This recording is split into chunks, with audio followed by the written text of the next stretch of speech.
Is the background okay? Not too bright and all that, no? No, it's fine. It's fine. Okay. Okay, cool. So we can begin. So, Right. so welcome, Raghu, and thank you so much for joining this podcast Thank you. from Thank you. Kotagiri, uh, Yes. a very beautiful place down in South India. And good to have you here, Raghu. So, today's conversation, I thought we would do around spiral dynamics and an Indic Okay. approach to it, and Hmm. also the larger integral theory and how do we look at it from our Indic lenses. That was the broad intent. And since you've done work on this for a while now, I think in India, one of the earliest people I saw writing on this was your work. Of course, Sri Aurobindo has been there, but I'm saying in Hmm. contemporary spaces. So let me begin with Raghu. When did you encounter spiral dynamics, and what was your response when you first encountered it? Did it resonate? Did it raise some questions? When was this? How did it all begin? Getting to know all this. See, it began, must be about 20, 25 years back, at least. Yeah. I'm not sure about the dates. I had to run a program on values and leadership for the Murugappa group. I'd been working with them for a while on the leadership thing. And then there was a point of time when the family management was handing over to professional management, at which point of time they wanted to do a fairly large program where all the people who had been through the various leadership programs till then, yeah, that I was part of designing and had conducted some of the parts of it, we came together on what would be the values that they have to internalize. So I invited Ashok to work with me, and Venki Mutaya, I don't know what is, yeah,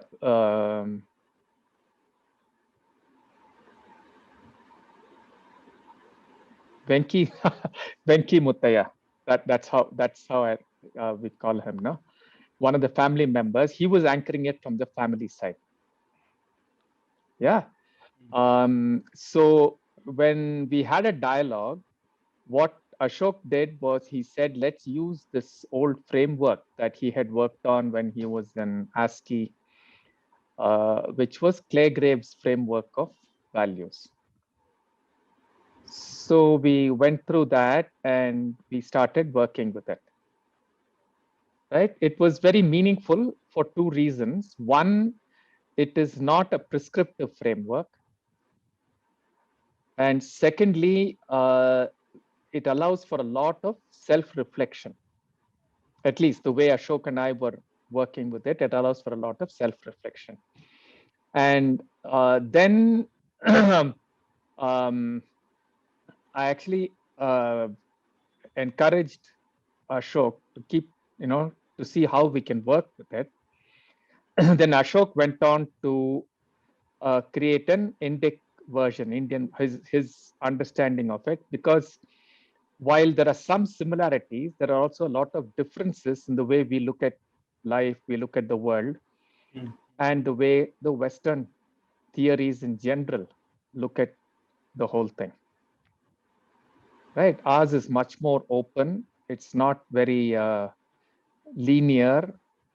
Right? Like one of the articles of faith that Ashok and I and all of us hold is that life is a work in progress. Right? The other is that it is not as though there is this level and this level and this level, but there is a pattern that is possible inside each of us, where there's a different kind of emphasis on different kind of value types. Right? And the word values itself is not something we are very happy with, because it's very, it's like a noun. We think there's a valuing process. Okay. Right? And at different times, under different conditions, one would respond differently. So I'm really like a musical chord, right? And when I'm in the world, I'm actually playing out some kind of a combination of these notes, emphasizing something, not emphasizing something, right? So it's a much more, in our minds, a much more holistic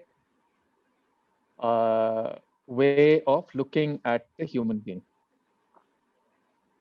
So I Yeah, think, yeah, these differences, right. sure. And while working with this, Ashok and I have taken slightly different routes.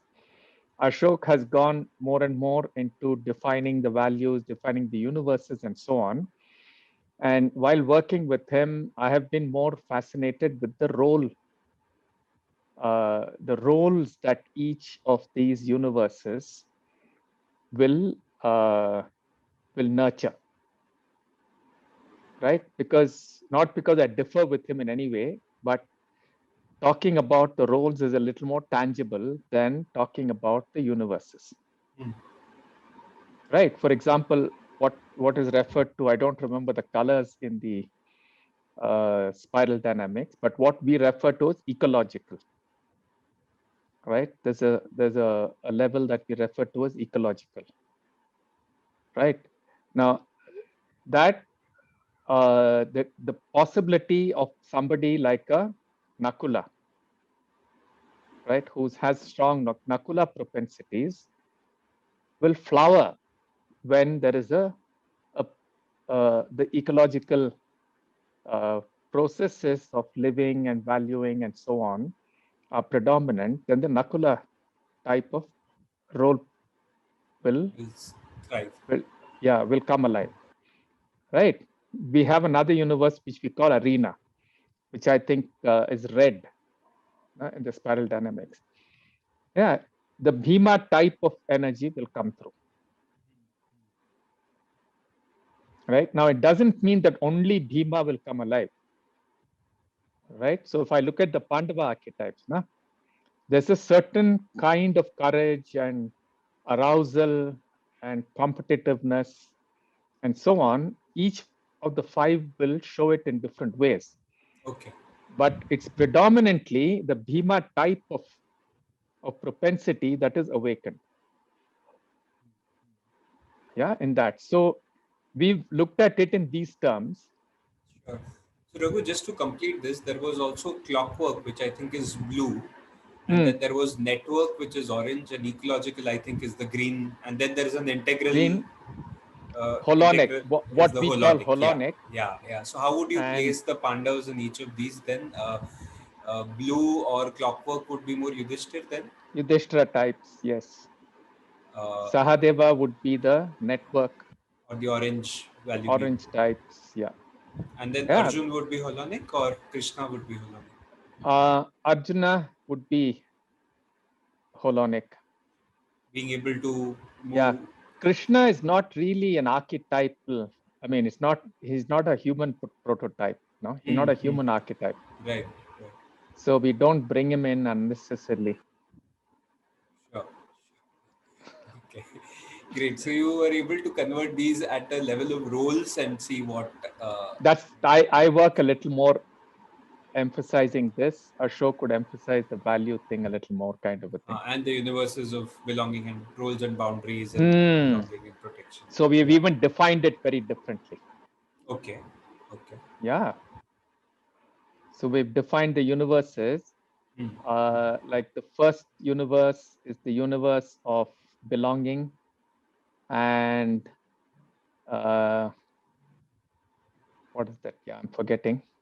Belonging and protection, role and Belonging, yeah, boundaries. UBP, belonging and protection. The universe of URB is roles and boundaries. That is clockwork.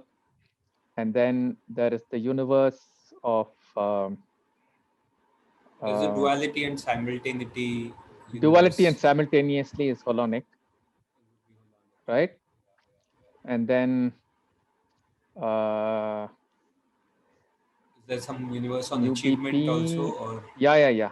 which would be network, Uh, I guess? Purpose and achievement is network, which is your orange, right? Why am I forgetting the arena? Arena is the universe of strength and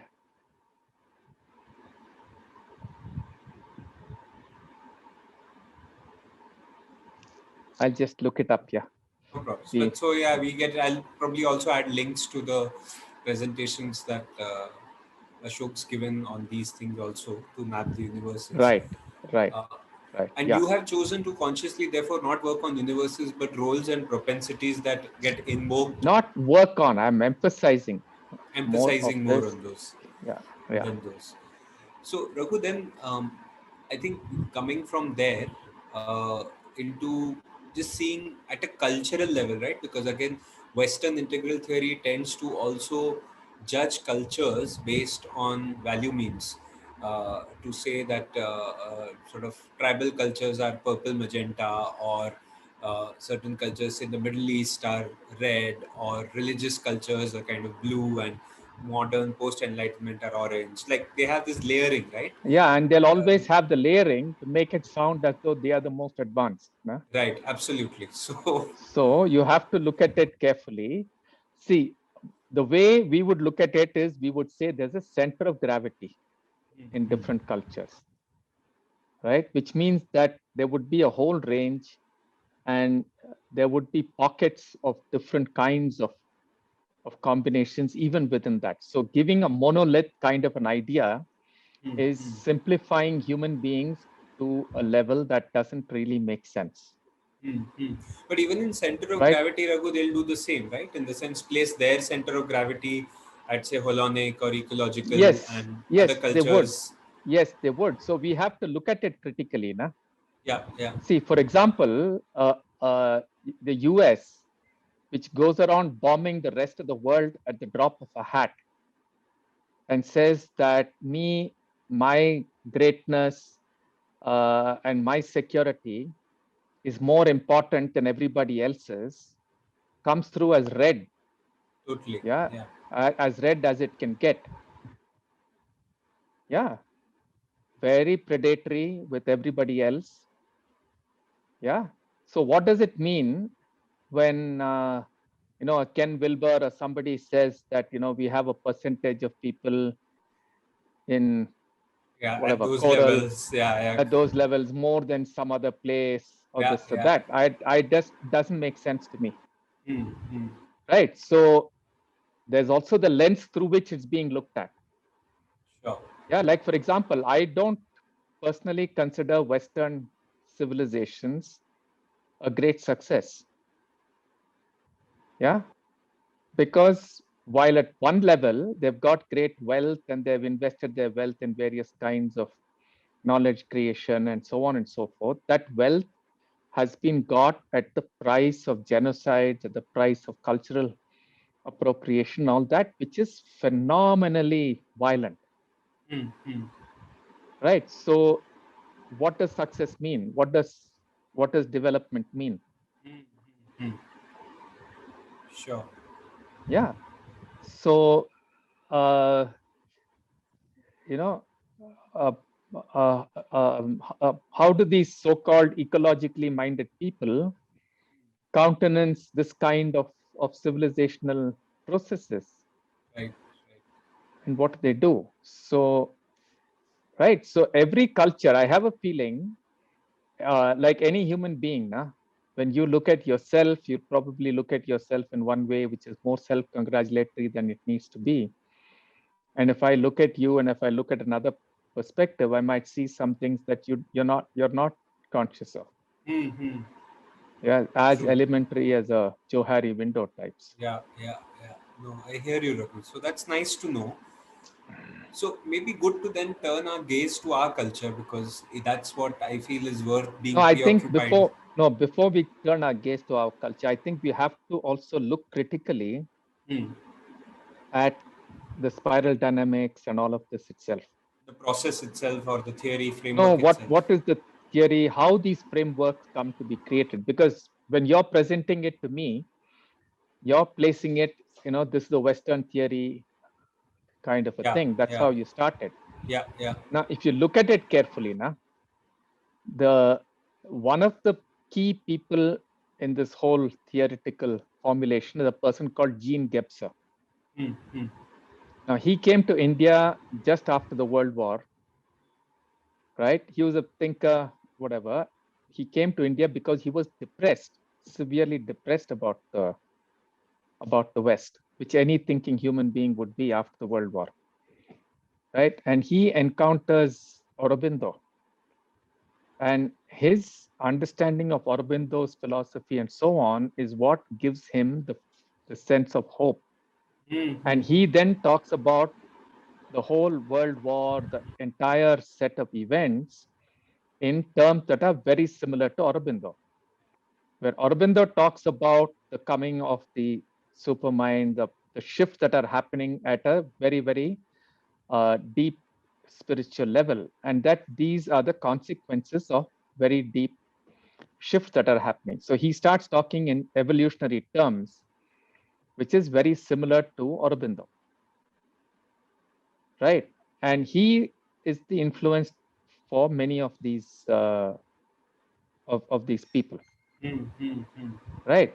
Now, when Clay Graves, who is the more direct uh, influencer of spiral dynamics, yeah, when he started fundamentally to say, how do we bring in a more unified sense of understanding into the whole field of psychology, which is extremely diverse and bits and pieces of so many things. Now, it is impossible for a person who is into psychology at that depth that he was in not to have read Jung, not to have read Assagioli, and several people who have directly dipped into Sankhya, yoga, Buddhist thought, Mm, and so on. Yeah, Jung, for example, has written commentaries on Patanjali's Yoga Sutra, right?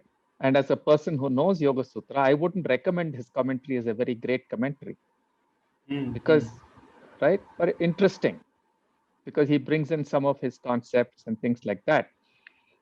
Yeah. And his own theories are very deeply shaped by his study of the Upanishads. He has commented about the chakra theory and so on, right? And so there has been a huge influence of Indian thought through Germany, through many of these people. Like another very, very important person around that time is Joseph Campbell, mm, right? And Joseph Campbell, him and his teacher, Schmidt, uh, Wilhelm Schmidt, if I remember right, are all very highly influenced by Hindu thought, by Buddhist thought, and so on, right? So that's the context in which this whole process is happening. Yeah, the other person who is a very good friend of Claire Graves is uh,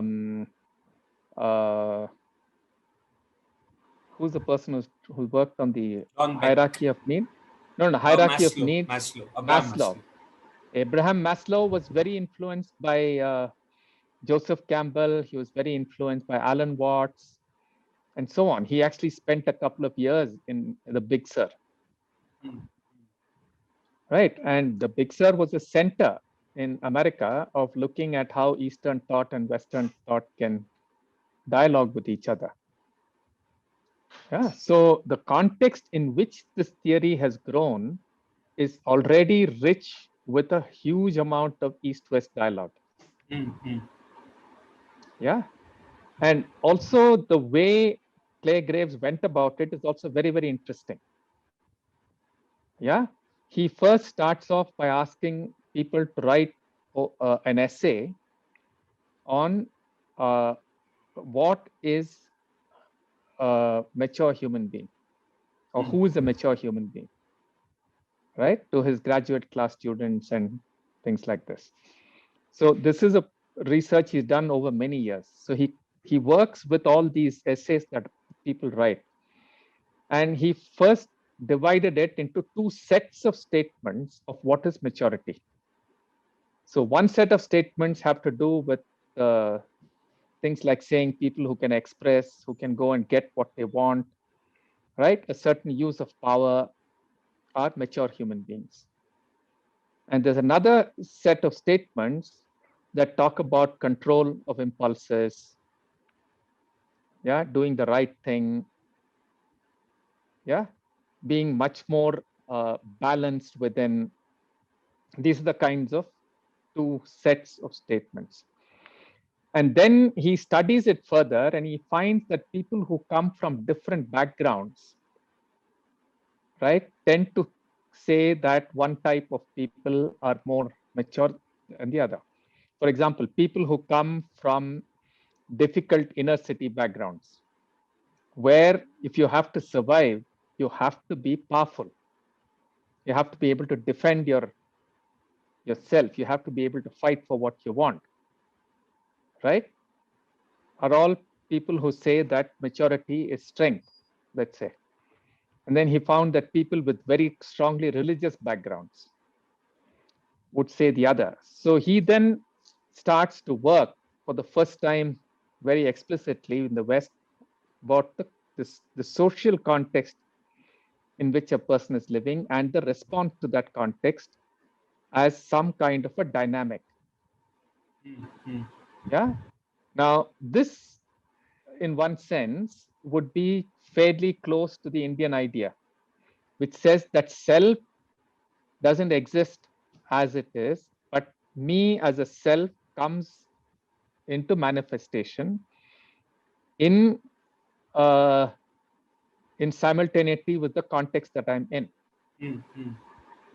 Okay, so self is not a noun, right?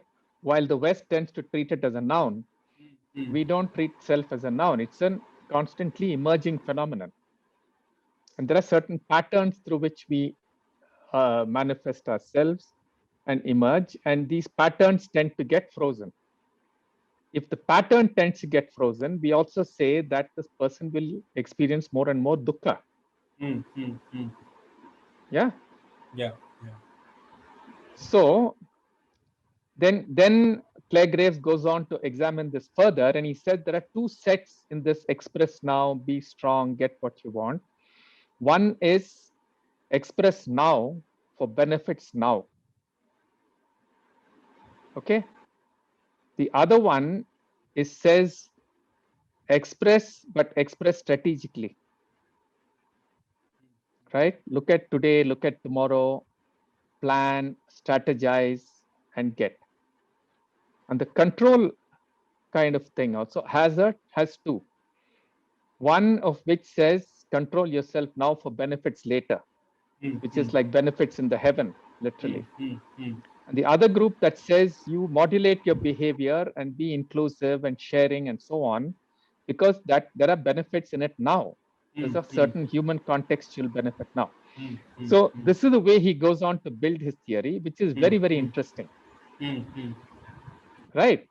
After which he adds many things to it. But this origin of the way that Clare Graves worked out the theory, I think is important to keep in mind. Because here there is a certain observational thing which I think we can compare with some of the ways in which the Indian theories have grown, because Indian theories are all observational theories that have grown over a long period of time. Right. So what do we talk about here? We talk about the chakras. Right. Unfortunately, much of the current literature on chakras is heavily influenced by Jungian work and work by Jungians. So I think it's kind of it's very colored. But if you go back to Indian dance, you get a much more pragmatic, much more, in a sense, pure idea of what these movements mean. Right. So there is there are 7 steps in this movement, and in these 7 steps, there are very clearly articulated ideas of self and the other and the world and so on. And these are largely in the context of the Radha Krishna or a devotee of Shiva, how they grow. Mm, mm, Yeah, it's very beautifully uh, worked out.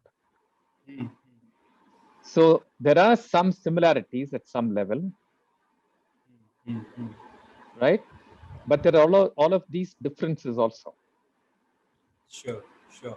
And some of this definitely predates a lot of the modern thinking because by uh, hundreds of by years now. thousands, yeah, by several Yeah, yeah, yeah, centuries yeah, yeah, as well. yeah. Yes, yes, yes. Like the Shaivite, the Kashmiri Shaivite tradition has a lot of this. Mm, mm, The Mahabharata Pandavas themselves mm. are Represent. clearly, yeah, are clearly categorized or whatever. The form that those five people are given clearly has to do with different aspects of the self, different parts of the self that can be valued. Mm, mm.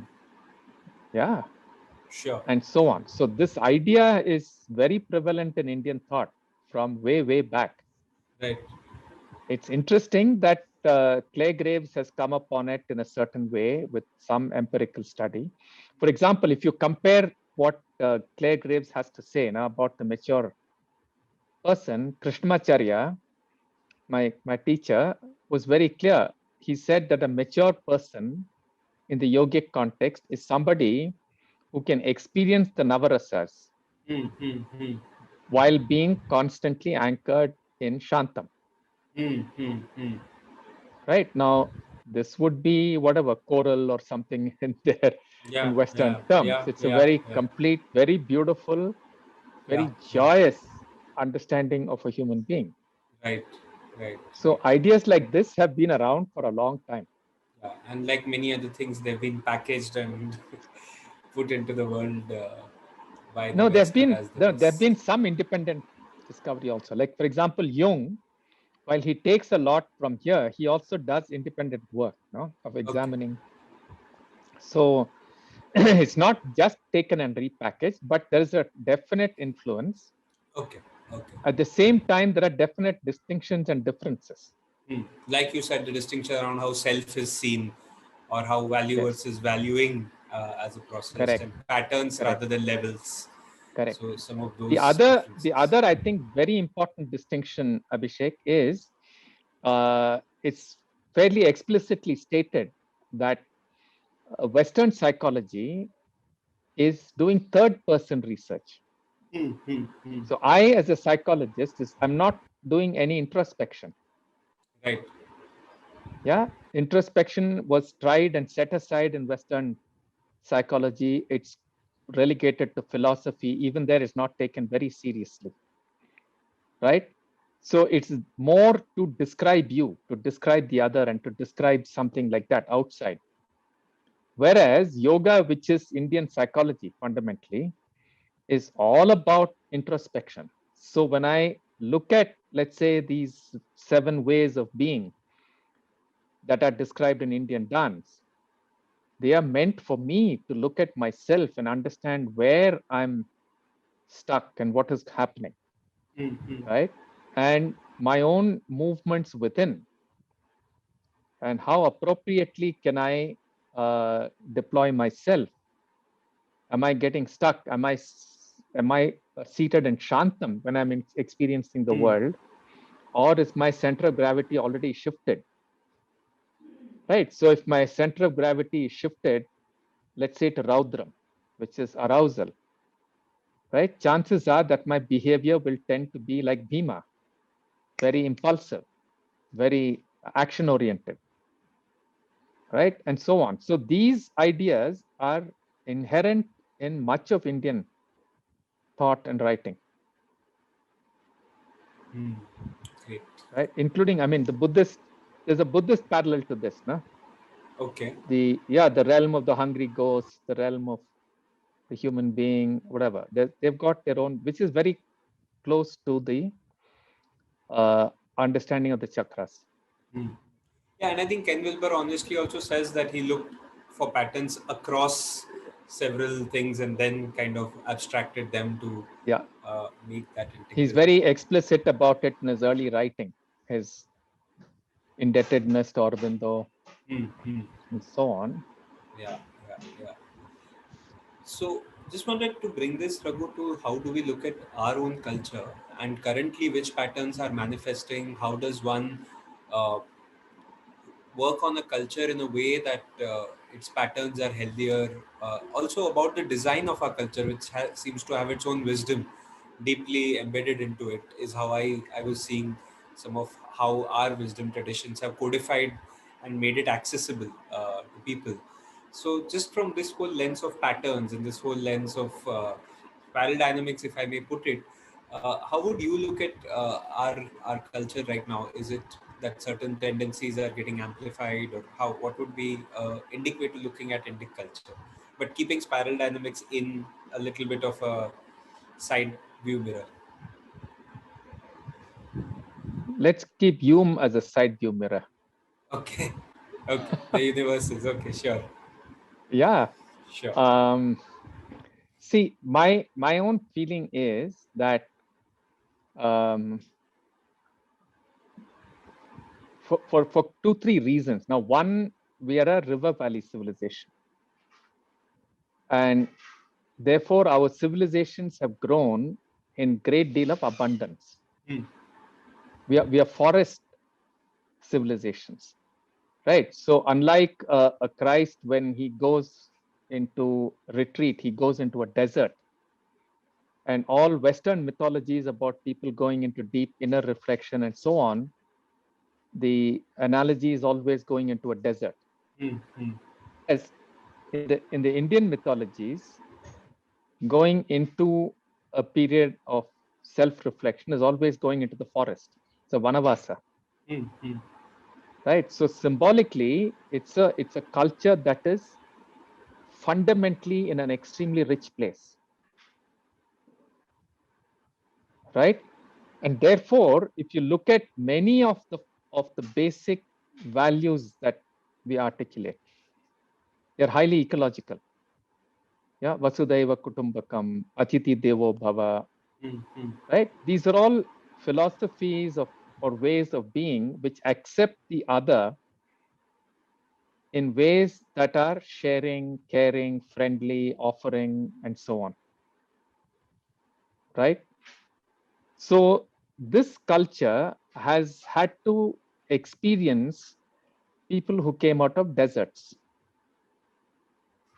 right? The entire European culture is anchored in cold deserts, most of it, except the Mediterranean, right? And the Islamic cultures are anchored in hot deserts, right? So the center of gravity of a desert space, which is fundamentally a scarcity space, will have to emphasize, like the study of Claire Graves, no?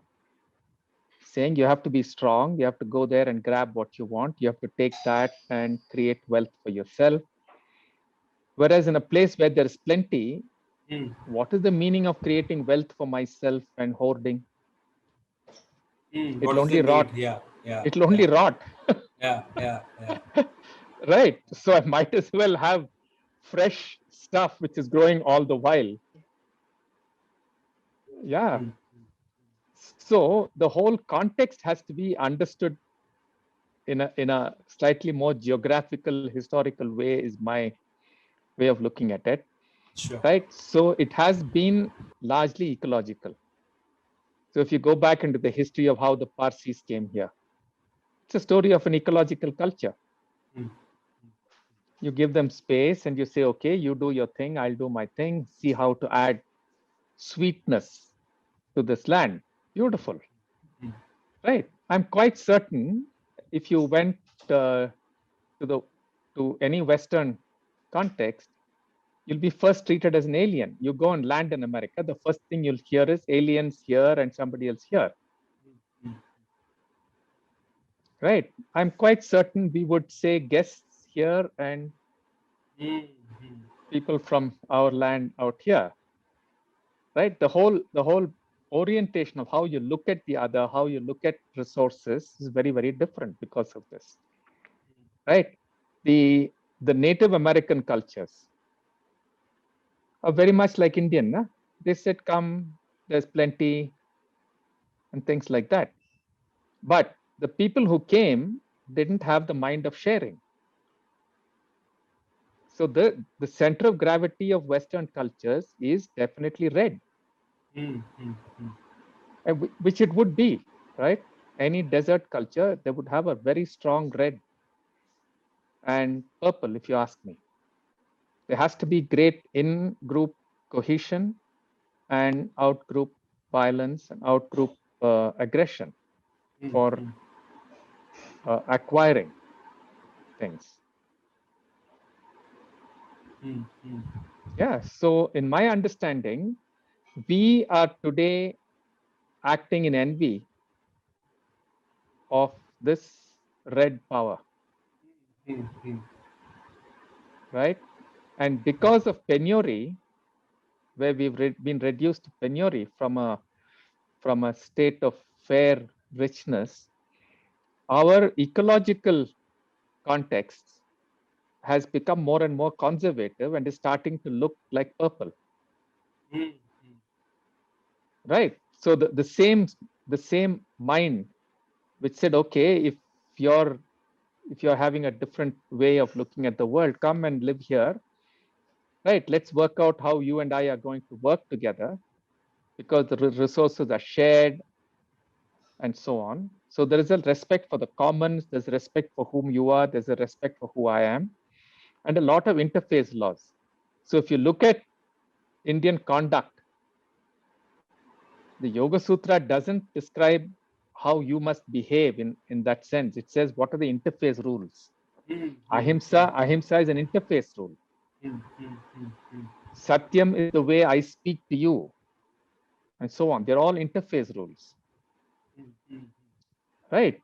So you have cultures today. You have cultures in Gujarat, which have retained their African roots, which have found ways of interacting with the people around. Right. Now, when there is abundance, when you're a rich nation, this is a beautiful way to be, because it allows diversity. Yeah, it allows a lot of working together when you need to, but you go back to your own and you pursue your own. Right? You find this in discourses with the Buddha. Yeah, where a group of people go to him and say, we have two preceptors, and they have strong issues, and they keep on debating about matters of the doctrine. What do you have to say? So he says, what is X saying? What is Y saying? He listens to it and says, let me think about it. I'm not too sure. And then he says, those of you who feel that X is making sense, go and practice that way. People who feel that Y is the right thing, practice that way, right? Come back to me after a year and let's see what has happened, and then we'll see how to take a decision. Okay. Right? To me, this is an acme of a way of thinking, which I guess in spiral dynamics would be called yellow or some other color, not coral or some color like that, which is extremely wise, which is saying let's respect differences, let's respect divergences, let's go and experiment. He doesn't say I know. He says let's experiment and find out. Yeah, so these have been very strong, and you'll find this in many aspects. Nah? Sure. Now, it started getting more and more conservative because of various Forces challenges from outside, which we had to deal with. And it's very clear we haven't known how to deal with forces which are very red, right? We don't know how to really defend our ways, right? Our in-group cohesion is not as strong, which I think is great. So the ways in which we have looked at ourselves, right, have not necessitated this kind of in-group cohesion, ensuring uniformity. You know, many of the clockwork blue, no, excessive blue, which blue inward and red outward. See there, yeah. If I look at the Western civilizational movement, no, It's moved from high purple red to blue red, right? And then in the last 200-300 years, there's a shift towards orange or whatever, and there's a certain movement this way. But the core of blue red defines, let's say, the whole American flag is blue red, man. And there, you look at what is happening to them. Yeah, they're still talking about certain biblical things as though the biblical truths are absolutely right. And huge percentages of their population are talking about these kind of things, right? So there's a small population there which has moved into experimentation and so on. But what do they use the experimentation for? They use the experimentation to create nuclear bombs. Or addictive technology. Right. So the center of gravity of that whole thought, if you can call it civilizational thought, is towards blue-red. Right. Whereas in India, there's a huge amount of allowing diversity to happen. All of that still in the mind. I'm sure most people who have very strong Hindu Buddhist lineages or very strong Hindu Buddhist tradition would not look at this kind of monolithic, cohesive idea of the religion as a meaningful direction to go to. And yet, Abrahamic religions are very monolithic. So they're very strongly blue-red. Yeah. Whereas Indian civilization, center of gravity, I think, is green-yellow. We value spirituality. We still value spirituality. But we don't know how to deal with on the blue-red combination that is taking over the world, the scarcity mindset that is taking over the world. Right. Yeah. China on the other side is also very clearly blue-red. Yeah. While China works on the currency of power, and very simplistically, America works on the currency of money. Their structures are the same, man. All this talk about democracy, it's not.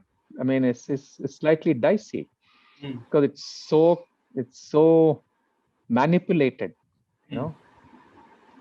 Consent is manipulated, right? So it seems as though it is not coercive, but it's coercive at a very deep level through advertising, through the use of propaganda. In a country like China, it's much more explicit. The use of coercion to determine choices is a little more, much more explicit. But what is the difference actually? They're fundamentally blue-red. Hear you.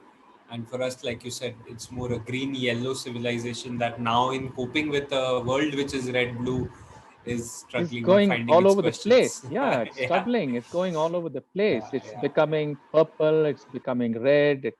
It's really it's lost its center of gravity. Right. Yeah, so we are coping with a current which doesn't have a cohesive, coherent center. It has a memory which it sometimes admires, sometimes holds in hate, which is of a very high order of civilizational base.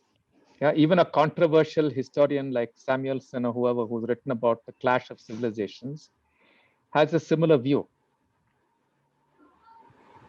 In terms of us having some cultural memory of the No, times.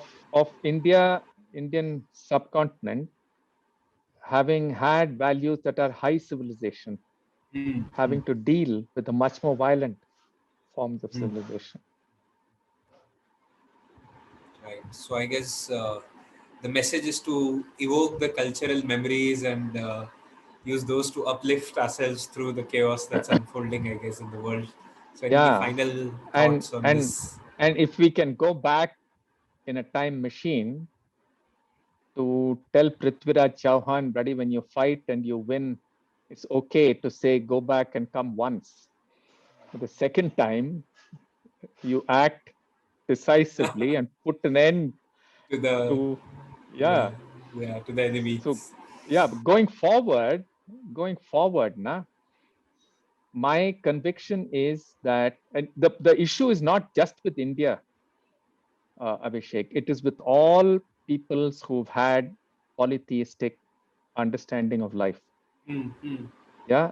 Unfortunately, many of these civilizations are very, very weak today. I don't think there's that much of a difference between the Native American ways of looking at the world. I think they would also have been very strongly ecological, fundamentally, right? With shades of other things in them. Yeah. And like this, I'm sure there are, like, the whole idea of Gaia is there in many of the American Indian thought. Yeah.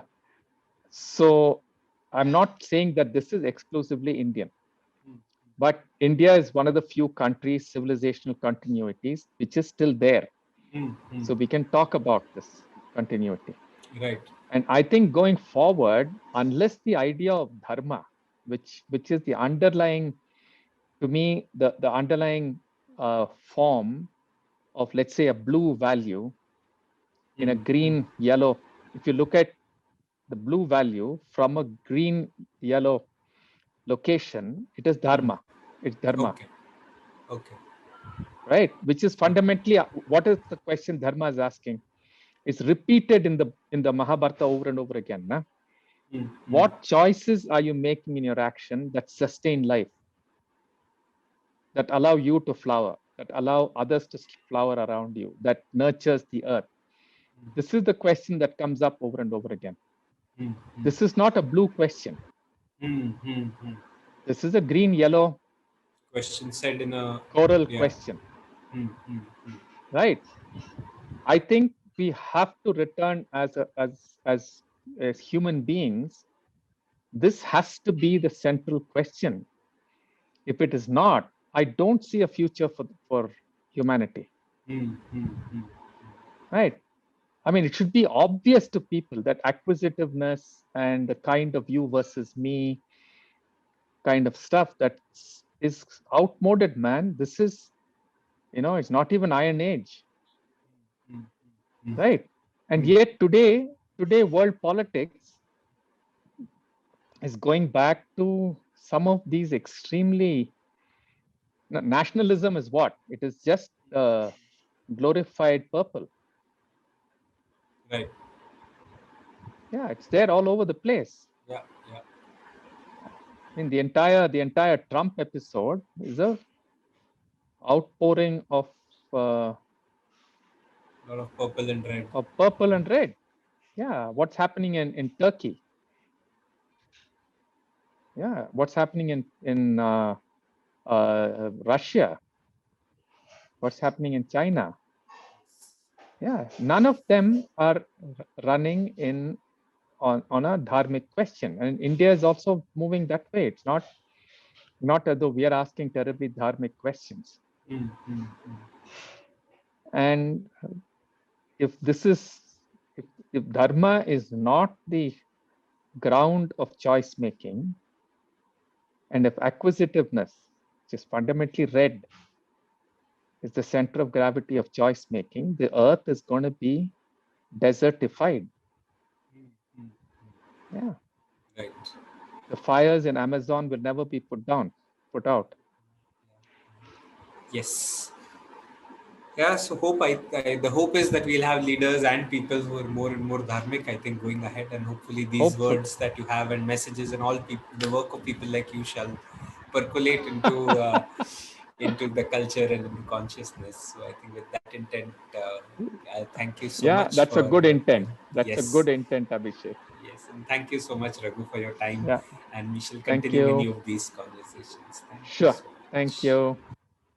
Bye.